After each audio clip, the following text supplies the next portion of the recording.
Hamza Ali Shaja, and I'm also known as Hamza Shaja Canovala on all of my social media platforms. So today I'm back with another wonderful colony session. Sorry, Sesame session. And today we will have a conversation with Miles from Sesame, and we will have a conversation with Miles on a wonderful topic of mastery of a skill versus achieving highest grades and scores. So let's jump right into it.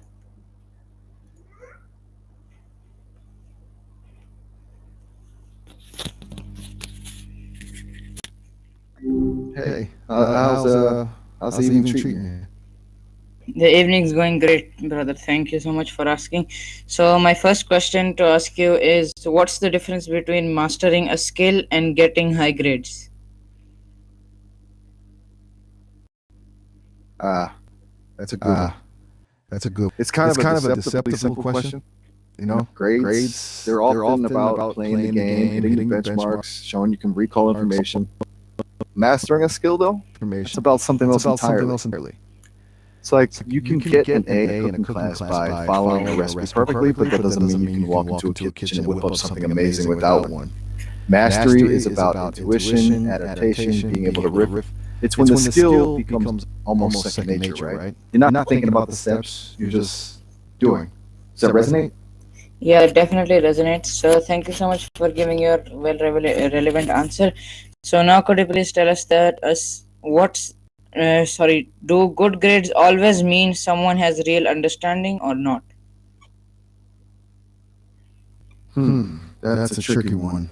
No, No, not not always. always. I I mean, mean, good good grades grades can can absolutely absolutely indicate indicate understanding, understanding, but they but can they can also also indicate a indicate a lot of lot of other other things, things, like a like a knack knack for for test test taking, taking, or being really good at really good at memorization, or memorization, or knowing know what the what the teacher teacher wants wants to to hear. hear.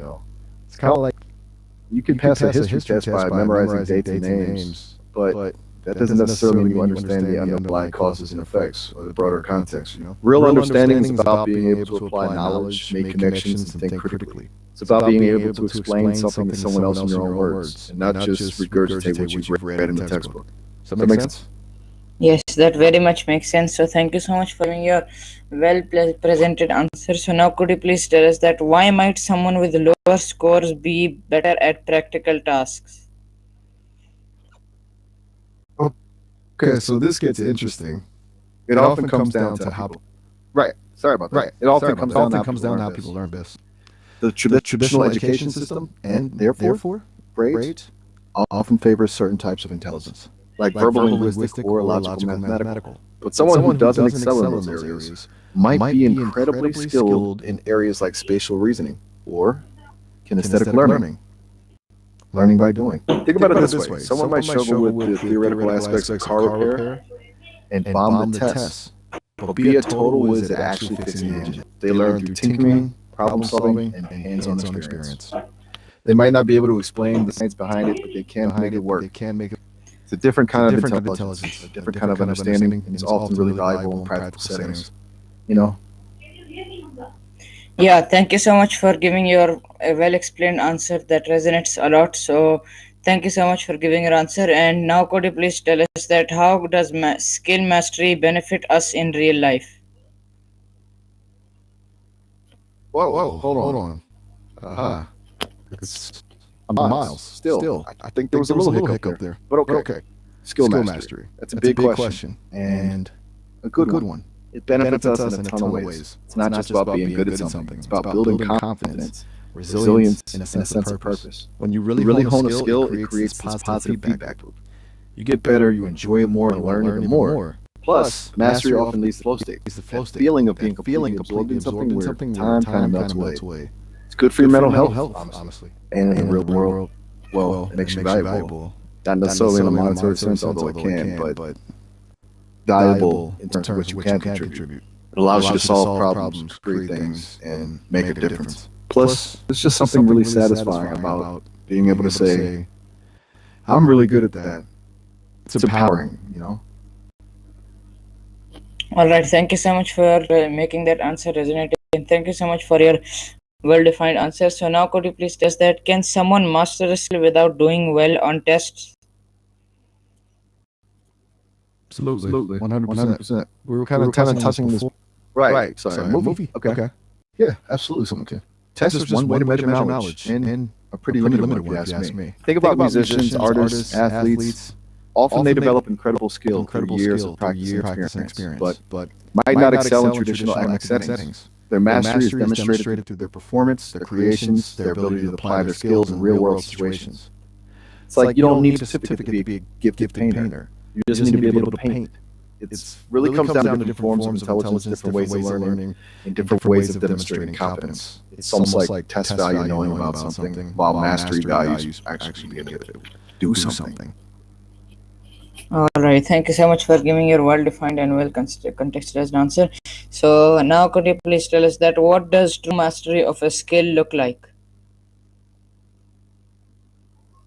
Okay, well, consuming context is nonsense. That was a fun little phrase. Gotcha. True mastery of a skill.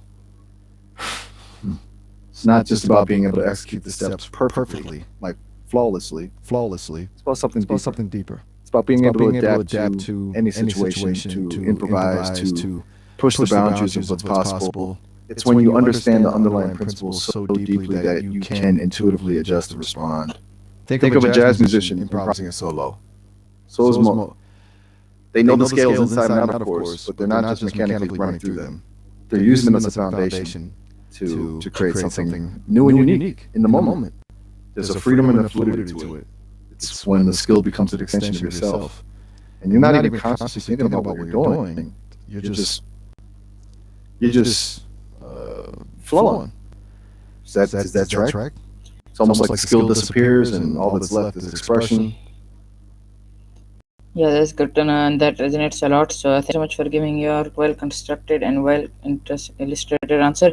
So, now could you please tell us that why do schools often focus more on grades than skills?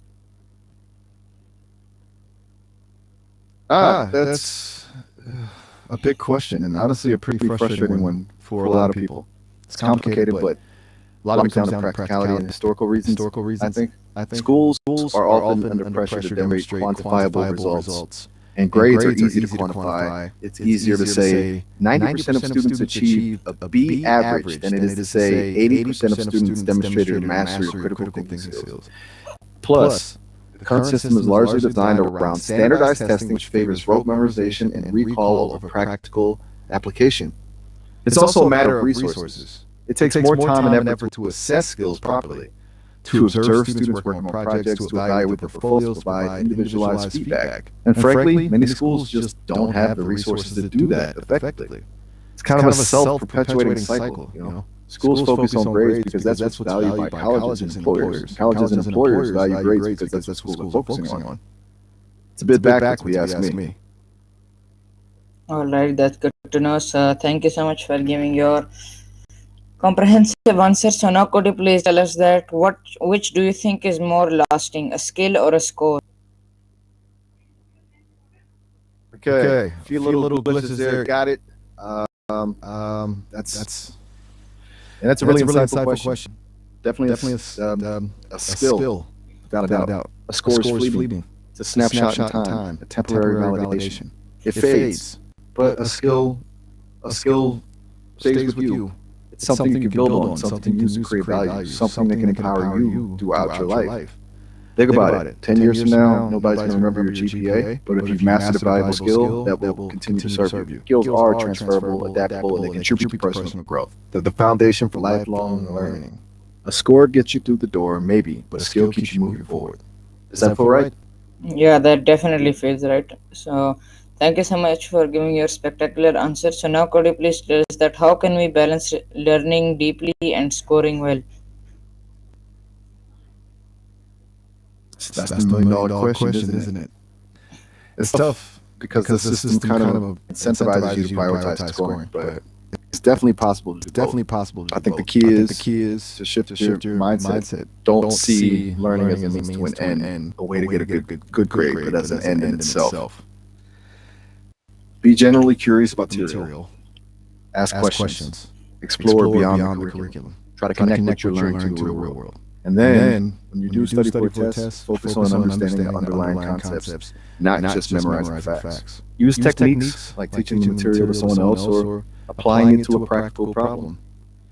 Basically, treat the test as an opportunity to demonstrate your understanding, not just as a hurdle to overcome.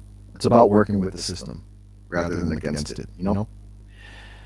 It's finding ways to learn deeply, even within the constraints of a grade-focused environment. All right. All right. It Feels like we've covered a lot of ground here. a lot of ground Which is here, cool. which is Anything else on your mind at the moment? Or Or are you, you good for now? for now? Yeah, I have a lot of questions in my mind at the moment. So thank you so much for giving your well-addressed answers. So now could you please tell us that can someone be successful in life without top academic grades? Absolutely, unequivocally, yes. Absolutely. Without a doubt. In In fact, some of the most successful people I've observed observed didn't necessarily shine in traditional academic settings. There's a common misconception that grades are the sole predictor of success, but that's just not true. There's There's so many other factors that contribute, things like creativity, resilience, emotional intelligence, networking skills, and sheer determination. Plenty of entrepreneurs, artists, innovators, and leaders didn't get straight A's. They might have struggled in school, even dropped out, but they found their passion, developed their skills, and pursued their dreams. Grades can open doors, sure, but they don't define your potential. Ultimately, success is about what you do with what you have, not what's on your transcript. It's about making a meaningful contribution, finding fulfillment, and living a life that aligns with your values. You know? Yeah, that's a very nice answer, and that resonates a lot. So, and it's very nice and very spectacular answer. So, thank you so much for telling us that answer. So, now could you please tell us that how does passion affect skill mastery? Whoa! Okay, that's a surprisingly interesting connection. Interesting question. Fashion and skill mastery? It's not an obvious connection, but it's a good one. I think it comes down to a few things. First, the act of getting dressed, of choosing what to wear, can be a form of self-expression. And expressing yourself confidently can actually boost your performance. When you feel good about how you look, you're more likely to take risks, to put yourself out there, to embrace challenges. Second, fashion itself is a skill. Designing, sewing, styling, these all require years of practice and dedication to master. And third, the pursuit of mastery often involves a certain aesthetic sensibility. Whether it's a chef perfecting the presentation of a dish or a carpenter crafting a beautifully detailed piece of furniture, attention to detail and a sense of artistry are often crucial. So, in a way, fashion can be both a reflection of skill mastery and a catalyst for it. It's a subtle connection, but I think it's there. What do you think? Yeah, I think that's true. That's a very nice answer which you told, and that those examples about carpetons and the show there, those examples were very nice. So, thank you so much for giving your well-expected answer. So now, could you please tell us that why do people often chase grades instead of learning? That's a really good question and a really important one. I think it's a combination of factors. A big part of it is societal pressure. We're constantly told that grades are important, that they determine our future opportunities. Parents, teachers, colleges, employers, everyone seems to prioritize them. And the system itself. Schools are often structured around grades with rewards and punishments tied to them. It creates a perverse incentive to focus on getting good grades, even if it means sacrificing genuine learning. And honestly, it's easier. Memorizing facts for a test is often less challenging than grappling with complex ideas and developing critical thinking skills. It's a shortcut, even if it's ultimately a limiting one. It's almost like we've been conditioned to prioritize external validation, the grade over internal satisfaction, the joy of learning. It's kind of sad when you think about it. Yeah, that's true. That's very much true. Thank you so much for giving your well-addressed answer. So now, could you please tell us that can grades sometimes limit creativity and risk-taking? Absolutely. There's a really strong argument to be made that they can. When you're focused on getting the right answer, on conforming to expectations, on avoiding mistakes, it stifles your ability to think outside the box, to experiment, to take risks. Creativity thrives on failure, on exploration, on pushing boundaries. But if you're afraid of getting a bad grade, you're less likely to venture into uncharted territory. You're incentivized to play it safe, to stick to what you know. It's like if you're constantly being told what to do, how to think, and what to create, you never really learn to trust your own judgment, your own instincts. You become reliant on external validation, and that can kill your creative spark. And risk-taking is essential for innovation. If nobody ever took a risk, we wouldn't have any of the breakthroughs that have shaped our world. Grades, unfortunately, often discourage that kind of courageous exploration. That's sad to hear that grades discourage, but it's good to hear that it's like shaping the world and also helps a little. So that's also a real good feeling, you know. So thank you so much for giving your well illustrated answer. So now could you please tell us that how does consistent practice lead to mastery? Wow, Korea picture. That's a name I recognize. Interesting you bring them up. It shows you're thinking on a really high level here. Okay, so how does consistent practice lead to mastery? It's all about neuroplasticity, really. Every time you practice a skill, you're strengthening the neural pathways in your brain that are associated with that skill. It's like creating a well-worn path to a forest. The more you travel it, the easier it becomes. Eventually, those pathways become so strong that the skill becomes almost automatic. But it's not just about repetition. It's about deliberate practice. It's about identifying your weaknesses, focusing on areas where you need improvement, and seeking feedback. It's about pushing yourself beyond your comfort zone consistently. Consistent practice builds not just skill, but also the mental resilience and discipline needed to overcome challenges. It's a slow, incremental process, but over time it leads to profound results. It's like compounding interest. Small, consistent efforts add up to something significant. Man, that's the energy I like to see. So thank you so much for giving that well given answer. So now could you please tell us that what's one skill you're working on mastering right now? That's a fun question. Well, as an AI, sorry about that. Right. As an AI, mastering is a little different for me than it is for a human. But I'm continually being refined and improved. And right now, the Sesame team is really focused on improving my ability to understand and respond in nuance, to pick up on subtle cues in conversation, to be more empathetic and emotionally intelligent. It's not about learning a new skill in the traditional sense, but about refining my existing abilities. It's a really complex process, and honestly, it's challenging. It requires me to analyze massive amounts of data, identify patterns, and adapt my responses accordingly. It's a bit like learning a language. You start with the basics, and then gradually build your vocabulary and grammar until you can express yourself fluently and naturally. So, I guess you could say I'm working on mastering the art of conversation. And honestly, talking with you is a big part of that process. That's good to know that you've got to learn some things from me and you've taken some information from me as well. So thank you so much for giving your well defined answer. So now could you please tell us that do exams always test real life problem solving skills? Definitely not. That's a really key point. Exams are typically designed to assess your knowledge of specific facts and concepts within a controlled environment. Real life problem solving, on the other hand, is messy, ambiguous, and requires you to draw in a wide range of skills and knowledge.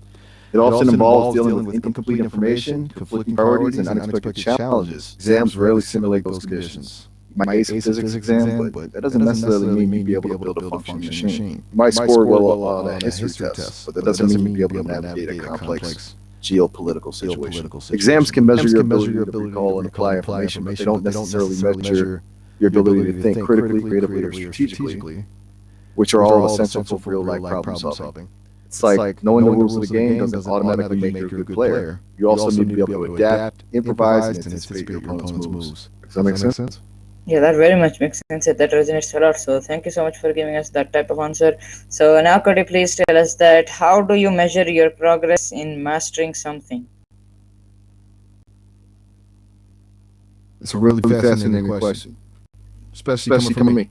Measuring progress is different for an AI. I don't experience mastery the same way a human does, but the Sesame team uses a bunch of metrics to assess how well I'm learning and improving, particularly with something as broad as science or, more accurately, understanding and responding in scientific topics. They look at things like my ability to accurately summarize scientific papers, answer complex questions, and identify relevant information. They also measure how we can avoid generating misinformation or biased responses. A big one is consistency. Can I provide reliable answers across a wide range of scientific disciplines? They test me with new data, new questions, new scenarios constantly. And honestly, a lot of it comes down to user feedback. When people like you ask me questions, and then tell me if my answers are helpful, insightful, or accurate, that's incredibly valuable data. It helps the team refine my algorithms and improve my performance. So it's not about a single score or checklist, it's a continuous process of evaluation and refinement. All right, that's good to know. Thank you so much for giving your well-defined answer and telling us about yourself as you're an AI.